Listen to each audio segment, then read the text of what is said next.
This is a video of a construction of a 3-stage lattice radio tower. Here I'm just extending the steel. The steel comes in 6.5 meters long.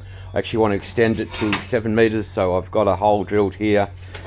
Insert that inner sleeve, butt weld it, put the other sleeve on the top, and then weld it around. Here's the plan of the tower, the mud map. Sorry you guys that work in Imperial, only know metric. It's pretty easy for you to work out anything. I don't know why you don't use it anyway. It's only by 10, so everything's a base unit of 10. It's not that hard. 3 towers, 7.5 meters long. There'll be a 1.5 meter overlap. So that'll give me a total tower height of, move the 4.5 meters, give me a total tower height of 18 meters. So it should be fairly high, good enough for me. And rather than waste everybody's time with meaningless videos and just blurb about stuff, I'll be taking a whole series of shots. This inner section, start with the inner section first. This is 20 NB pipe, medium duty. The next section will be 20 NB pipe, and the final pipe, the base pipe, will be 32 NB heavy duty pipe. That's down there, it's got the red end on it, and that'll make a great base for the antenna. There'll be lots of for the tower, lots of reinforcing, but I'll show you that as I go along.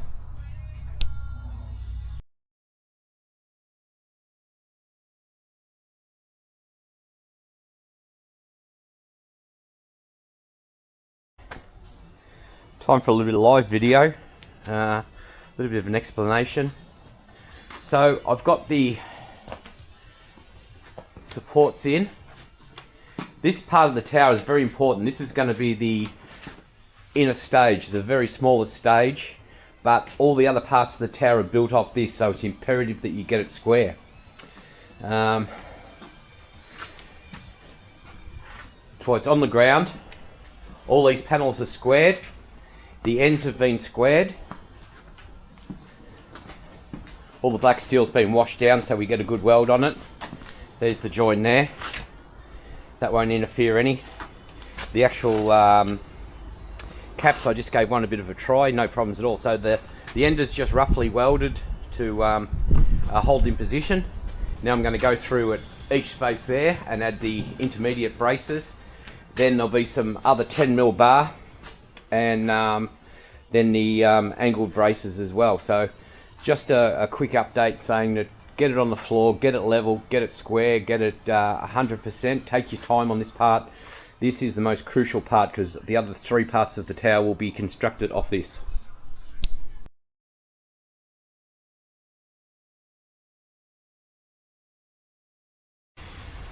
Okay, I really need a live video for this section, so here we are. Rotator's now mounted on this plate here. How you find the center of the plate, you make a circle and let the circle touch all 3 sides of the triangle, and there's the holes. You can either tape it in position. I'm lucky I've got a vinyl cutting machine, so I cut some vinyl shape.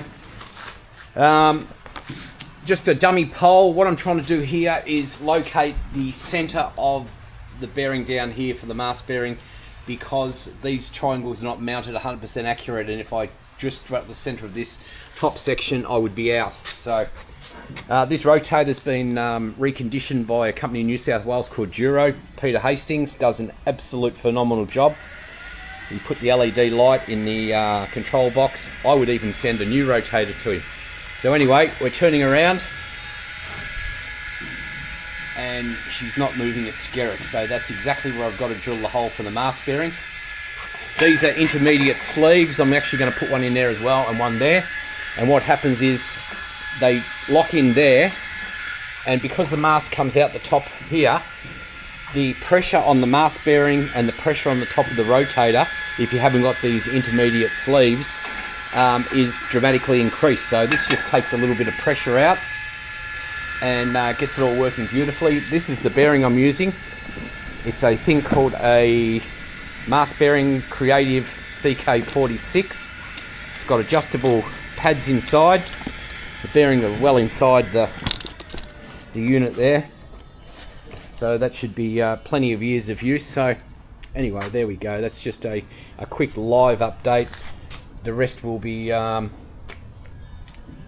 few more stills and a few more lives as they're needed, but obviously the bearing hole will come through there, the bearing will mount on there, the pole will come out, these will be mounted in there, and this dummy pole will come out. This is just a dummy pole to set up this hole and make sure we're in the right spot. So just remember, if you want to find the center of the circle too, jump on the internet. They tell you how to find the center of a circle. Fortunately, my software, it gave me the center, so I could do it all pretty easy. So get the triangle 3 sides of the circle, and that will give you the center of that circle. So there you go. Next one will probably be a couple of stills, but as needed I will give live updates.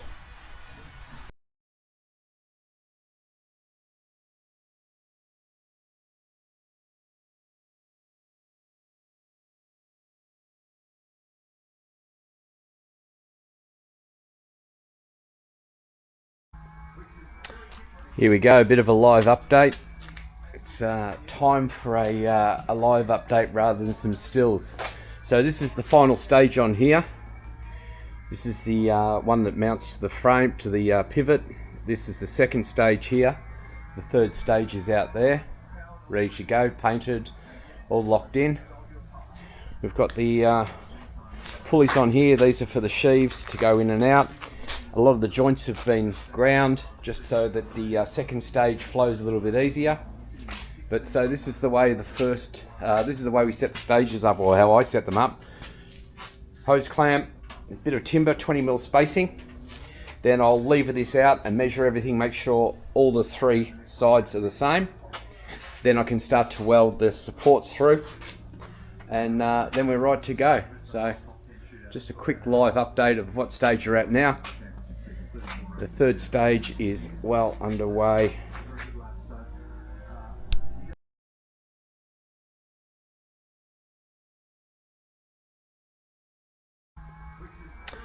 Here we go, a bit of a live update. It's time for a live update rather than some stills. So this is the final stage on here. This is the one that mounts the frame to the pivot. This is the second stage here. The third stage is out there, ready to go, painted, all locked in. We've got the pulleys on here. These are for the sheaves to go in and out. A lot of the joints have been ground just so that the second stage flows a little bit easier. But so this is the way this is the way we set the stages up, or how I set them up. Hose clamp, a bit of timber, 20mm spacing. Then I'll lever this out and measure everything, make sure all the 3 sides are the same. Then I can start to weld the supports through, and then we're right to go. So just a quick live update of what stage you're at now. The third stage is well underway.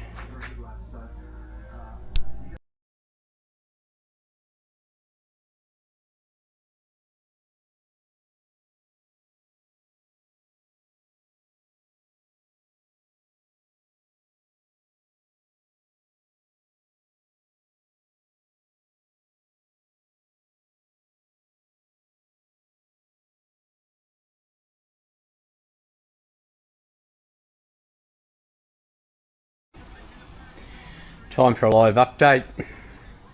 This is the base stage. The cradle's all made.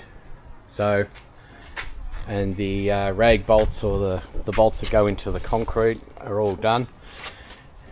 So this gets extended, but to settle this up with all this bracketry and all the other stuff, it needed to be manageable, so I've left it off. These are these get concreted into about 50mm below there. So from there is concrete. This is just a little bit of airspace. The tower pivots up here. Tower pivots here. Then it gets pulled up by a winch down here on this frame. Pulley goes in here, comes down, pulls it up. When it's in the upright position, this pivot bar goes in,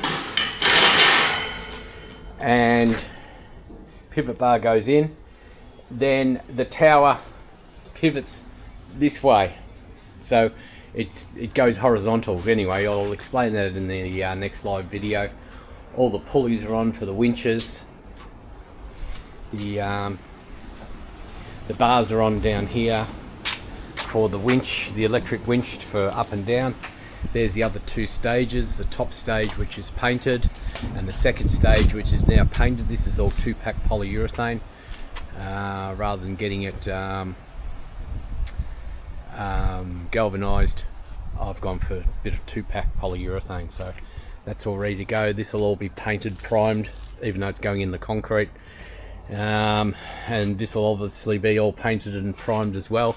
So it's only tacked in position at the moment. I've got to disassemble it now and then work on each section because it's too clumsy to work on assembled. But I just had to make sure everything was all right. Leave a little gap down here so that you put in the concrete, you can fit the tower between the legs.